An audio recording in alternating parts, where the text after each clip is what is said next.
ଆରେ ହେଇଛି କ'ଣ ମତେ ତ କହ ନା, କ'ଣ ହେଇଛି କହ, କ'ଣ ହେଲା ରେ? ନା ଭାଇ ସେମିତି କିଛି ନାହିଁ। ଆରେ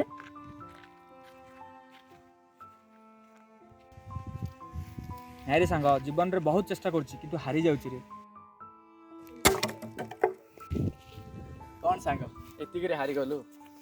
ଆରେ ହାରିବା ଜିତିବା ଆମ ହାତରେ ନାହିଁ, କିନ୍ତୁ ଚେଷ୍ଟା କରିବା ଆଉ ନ କରିବା ଆମ ହାତରେ ଅଛି। ତ କ'ଣ ହେଲା, ଜୀବନରେ ସକ୍ସେସ୍ ମିଳିବ ନ ମିଳିବ ସେଇଟା ବି ଆମ ହାତରେ ନାହିଁ, କିନ୍ତୁ ଚେଷ୍ଟା ତ ଆମେ କରିପାରିବା ନା। ତ ସେଇଟା ହିଁ ଯେଉଁ ପର୍ଯ୍ୟନ୍ତ ଆମ ଅଛି ସେ ପର୍ଯ୍ୟନ୍ତ ଆମେ ଚେଷ୍ଟା କରିପାରିବା ନା। ଚେଷ୍ଟା କରିବାରେ କ'ଣ ଅସୁବିଧା ଅଛି? ଚେଷ୍ଟା କର, ଆରେ ଆଜି ନହେଲେ କାଲି ତ ଆମକୁ ସକ୍ସେସ୍ ମିଳିବ ନା। ଆଉ ଯଦି ବି ନ ମିଳିଲା କିନ୍ତୁ ଏତିକି ତ ଗର୍ବ କରିବ କି ମୁଁ ଚେଷ୍ଟା କରିଥିଲି ବୋଲି। ତ ସେଇଟା ହିଁ ଦରକାର। ତ କେବେ ବି ସଫଳ ହଉ କି ନ ହବୁ ସେଇଟା ତୁ ଟେନସନ୍ ନେ ନା, ଠିକ୍ ଅଛି ନା। ତ ଆପଣମାନଙ୍କୁ ଏତିକି କହୁଛି କି ଜୀବନରେ ସକ୍ସେସ୍ ମିଳିବାଟା ନ ମିଳିବାଟା ଜୀବନ ଲାଇଫ୍ର ଏଣ୍ଡ ନୁହଁ। ଆପଣ ଚେଷ୍ଟା କରନ୍ତୁ, ଯଦି ସକ୍ସେସ୍ ମିଳିଗଲା ଭଲ, କି ଗୋଟେ ଏଇଟା ହିଁ ସକ୍ସେସ୍ ମିଳିଲା, ଏଇଟା ଲାଇଫ୍ର ଏଣ୍ଡ ନୁହେଁ। ଲାଇଫ୍ ଆଗକୁ ବହୁତ କିଛି ଦେଖେଇପାରେ ଆପଣଙ୍କୁ। ତ ଚେଷ୍ଟା କର।